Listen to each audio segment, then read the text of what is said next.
Axşamınız xeyir olsun dəyərli izləyicilər.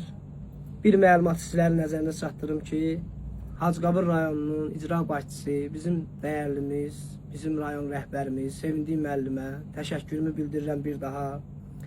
Dünən Hacıqabul rayonunda keçirilən iftar süfrəsində mən özüm də qonaq oldum.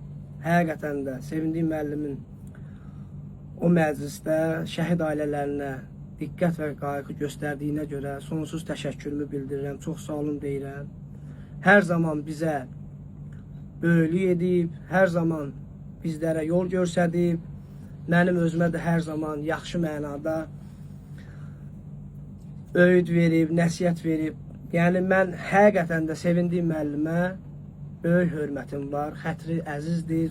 Sadəcə olaraq mən bu videonu onun üçün çəkib paylaşıram ki, bəzi xəbər sahibləri məlumat yayıb ki, güya həmən iftar süfrəsində Sevindik müəllim mənə əsəbləşib, məni həbs etdirib.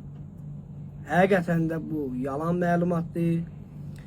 Bu şayələrə inanmayın. Mən üzümü tutub xəbər sahiblərinə demək istəyirəm ki, biraz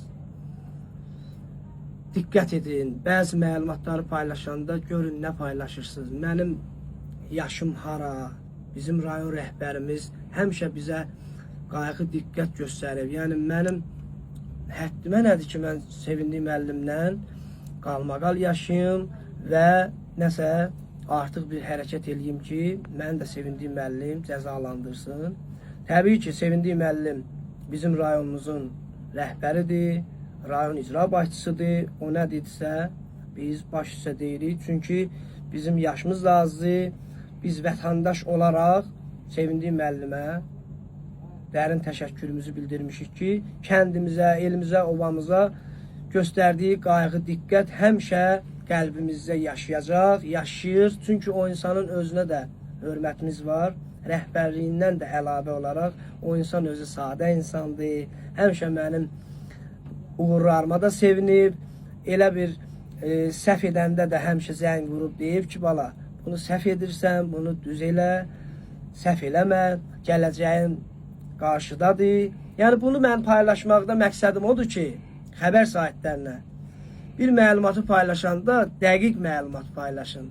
Çünki bizim böyüklərimiz var, bizim necə deyərlər, izləyicilərimiz var, xalqımız, millətimiz baxır. Yəni mənim üçün ayıb olar. Yəni mən həmişə böyüyün yolun tutmuşam, həmişə də rəhbərlərin yanında nə deyiblərsə demişəm baş üstə. Yəni bu günləri o insanlar bizim uğrumuza sevinən insanlardır. Biz elə həmişə də o insanların göstərdiyi yolla da davam edəcəyik. O insanlar bizə nə desə baş üstə deyəcəyik. Çünki o insan mənim üçün əzizdir, doğmadır. Xahiş edirəm bu məlumatı silin səhifələrinizdən. Çünki ayıbdır, olmaz. Bu günləri narahatçılıq lazımdır. Cəmaatımız, millətimiz narahat olur. Öpürəm bir daha. Sevindik müəllimə də yenə də çox sağ olun deyirəm. O dünənki iftar süfrəsində insanlarla necə səmimi görüşdü, necə yola saldı, qarşıladı. Onun üçün bu şeyi paylaşmaqda siz yəni nəsə əldə edə bilməyəcəksiniz. Sağ olun.